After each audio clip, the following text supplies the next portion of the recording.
Hello everyone, and welcome to another royal reading here at Mad World Tarot.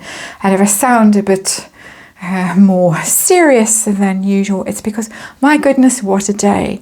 What a day in that courtroom in London, first of all. What a day in Ukraine. That is a catastrophe. If ever there was a catastrophe, and thoughts and prayers with all those people affected by that terrible situation. And then at a personal level, a friend of mine, a very dear friend here, passed away very suddenly.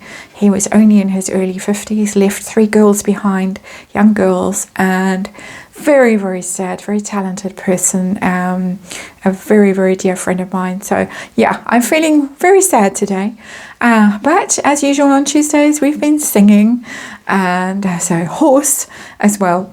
And that's my world, my mad world. Mad world in London, definitely in the courtroom, as I say, and it's quite hard to know where to begin with a level of delusion, with the level of entitlement that is being exhibited, just generally really quite shocking. And I can see, my opinion, really why the royals treat Harry with kid gloves, because he's missing something. He's missing some essential part of himself, in my inexpert opinion, that really makes him pretty dangerous to himself, and I think also to others.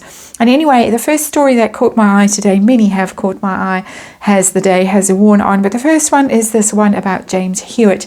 We've looked at James Hewitt before on this channel. You can search around in the Royals playlists and you'll find readings on that situation.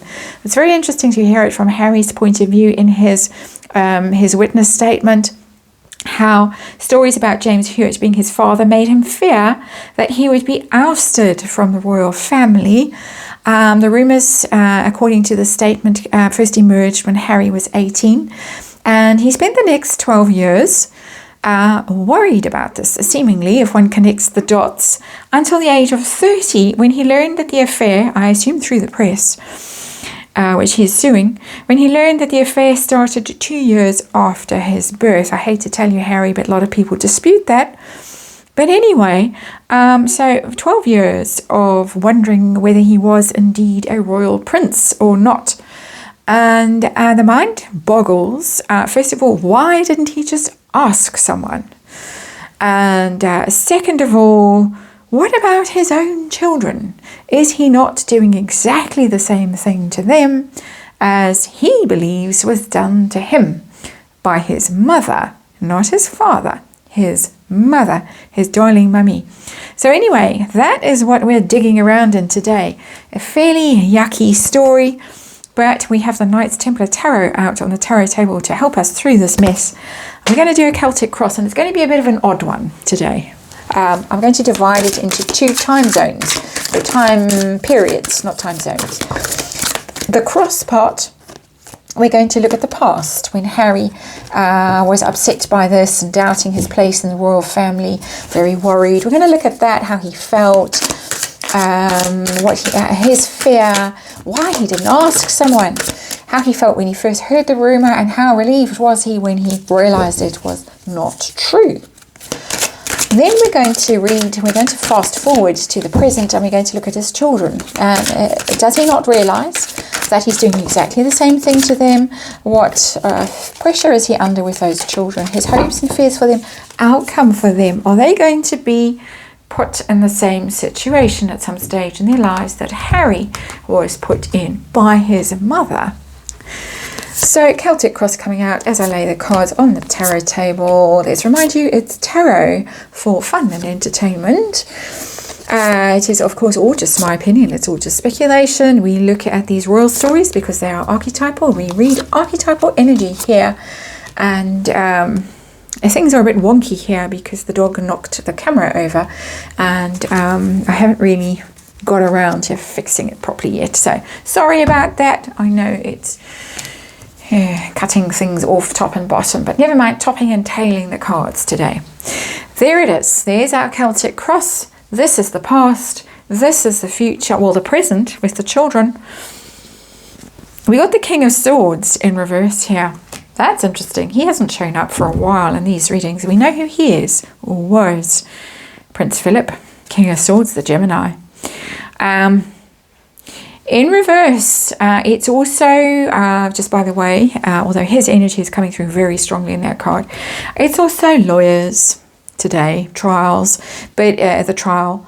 But it's also, can be doctors, surgeons, spies, people who investigate. It could be the press, all of those things. And it's in reverse, so it's hostile, it's cruel, it's cold, it's detached, it's too cold, too unemotional. And there was always rumours that Prince Philip had secret DNA tests done. I think as soon as that became a possibility, of course, as technology advanced, there is always a rumour about that. It's sitting here in the underlying energy, both the fear of being cut out, the King of Swords. I think he feared that if it was unearthed, that Prince Philip would actually say, well, off you go, you brat. Irrational, the levels of paranoia and the inability to be reasonable and rational are so absolutely clear now. They're blatant after today's testimony in London. So anyway, that's an interesting card to come out. We're back in the past now when Harry was 18 to 30. Situation that he found himself in, the devil. And he was caught in a very toxic situation. The devil is being chained to a situation that is very unhealthy. And it's also a card of obsession because you're chained to something. So I think he became absolutely obsessed with this, with the devil. Who's lying? Who's hiding something? Who's being dishonest and deceitful? Does everybody know except me? Are they all laughing at me behind my back? That does seem to be a recurring theme after today's testimony. But we got Old Scratch has come out, and for once it's not, you know who, it's not the wife back in Montecito or wherever she is. It's the situation that he found himself in, and what was particularly galling about it, the crossing card. The crossing card is the Ace of Wands. It's a very sexual card, the Ace of Wands. So I think that he had to think unpleasant thoughts, and we know about the frozen Todger and the Elizabeth Arden cream that Mummy also used. And I don't want to get too Freudian, and I am not a psychologist, and I'm not diagnosing, I'm speculating. But this brought up all kinds of trouble for him regarding Mummy and her sexcapades, shall we say. Very, very, very problematic for him having to contemplate that. Not a place any child wants to go, especially teenage boy. So very troubling for him. And I do have sympathy for him in that respect.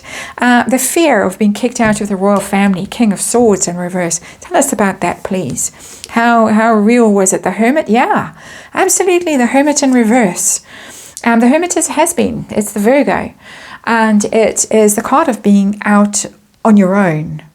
Normally the Hermit withdraws to contemplate and find himself and guidance and all of that stuff, and comes back with some clever insight to help everyone else. But the Hermit here in reverse for me is him feeling that he would be on his own, very isolated, left out. It was already bad enough being the spare and not getting the extra sausage in the big bedroom and the one with the view over the statue and all the rest.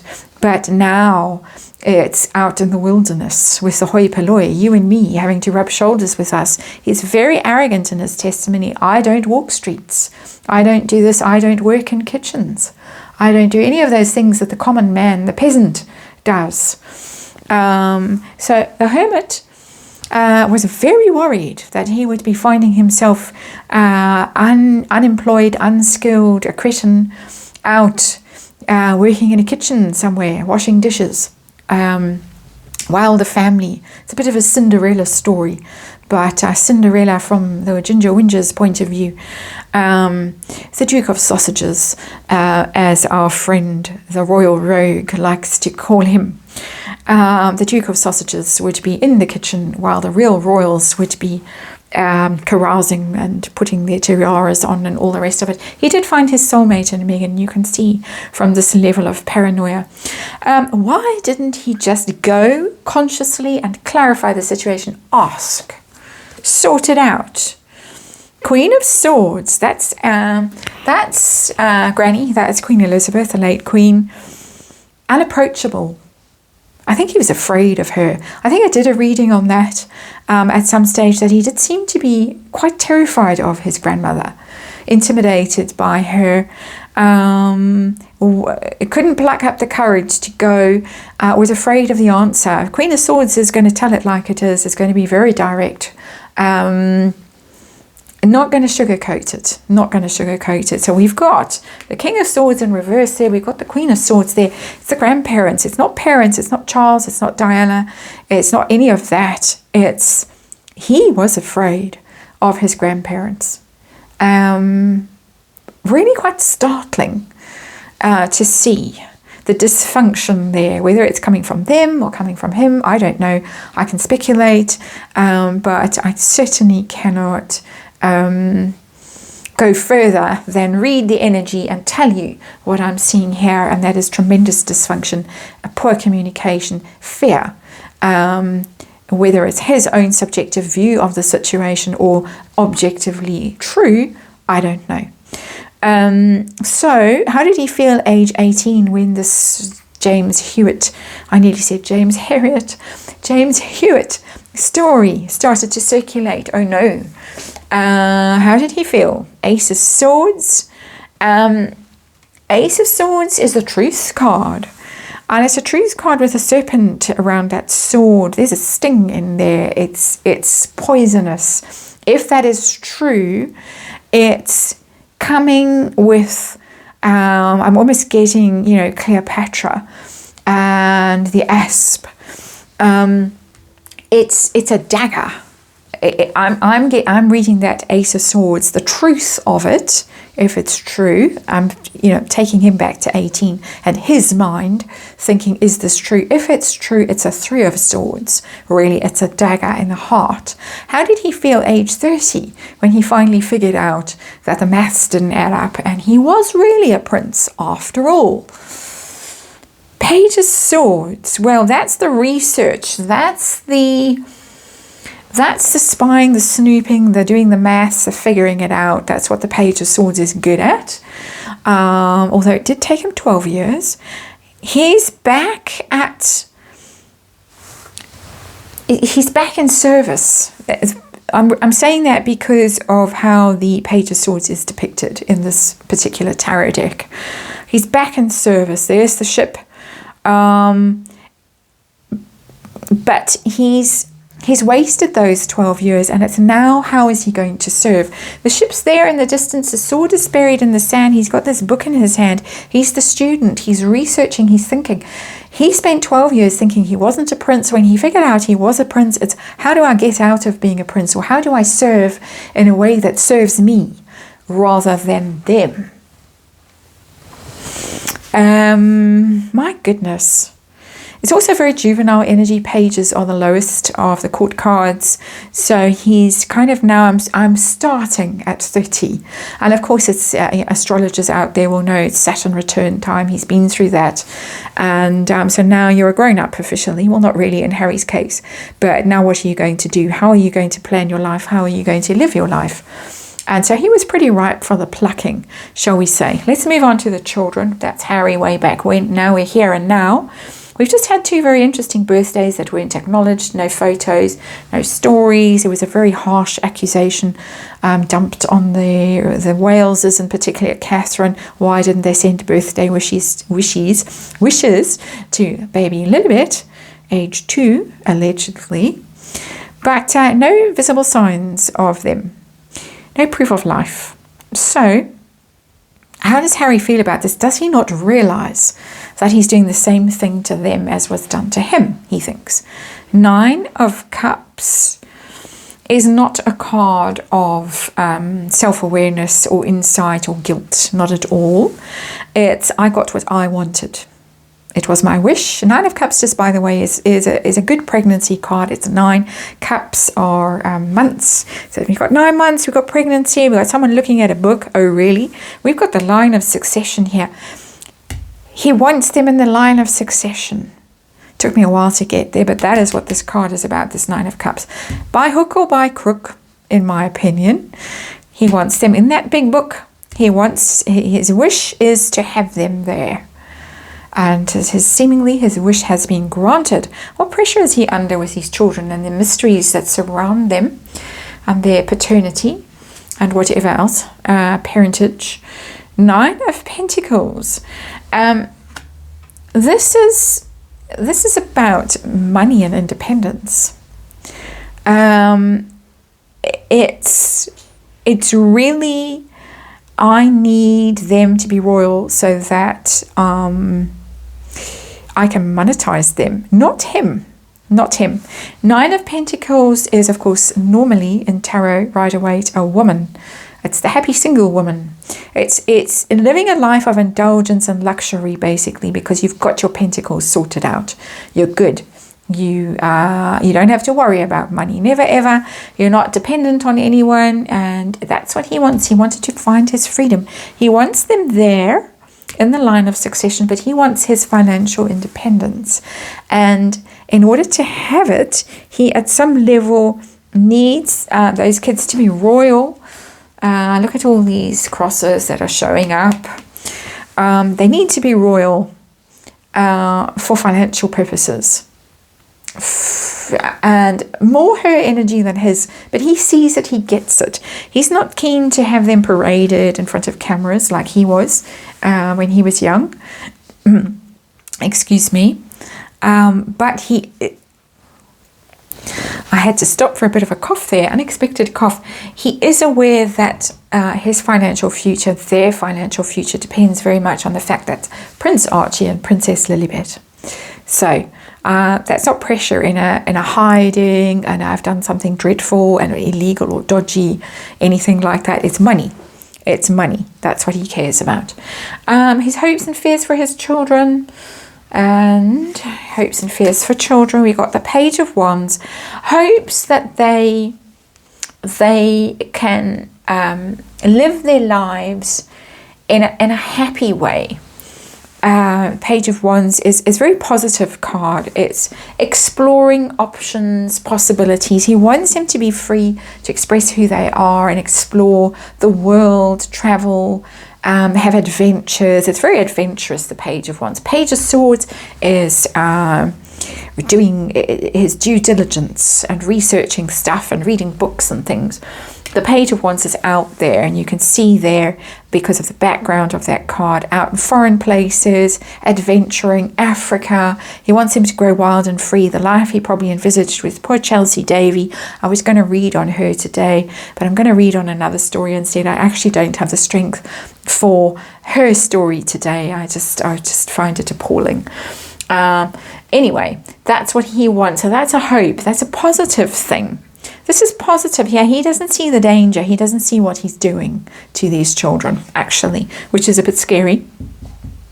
Given that the King of Swords is sitting under these cards as well as the underlying energy, and that is still lawyers and doctors and people doing research and people in the government and people with intelligence and knowledge who might say, cut out of the line of succession or whatever. No more money, no more deals, no more titles, all of that stuff that is in here. Outcome for these kids, the invisible, mysterious children. We've got the Three of Wands. It doesn't bode well for them because it's in reverse. Three of Wands upright. Plans prosper, things expand and grow and thrive. That's thriving, not just surviving, but the card is in the reverse, and that means that at some stage, at some level, their royal associations are going to wither, fade away and die. I don't mean the children are going to fade away, but their royal prospects are going to fade away, and this is because of the way their provenance has been handled by Harry and the wife. Very sad for the children that they should be put in this predicament. Harry has got away with it. in his life and set off on his own adventure there. He survived the 12 years of not a prince, possibly. But children are in a much more precarious situation going forward with that Three of Wands in reverse. And I feel very, very sorry for them. Reminder, this is tarot. This is all opinion and speculation. Thank you for watching, and I'm going to get on with the next reading now.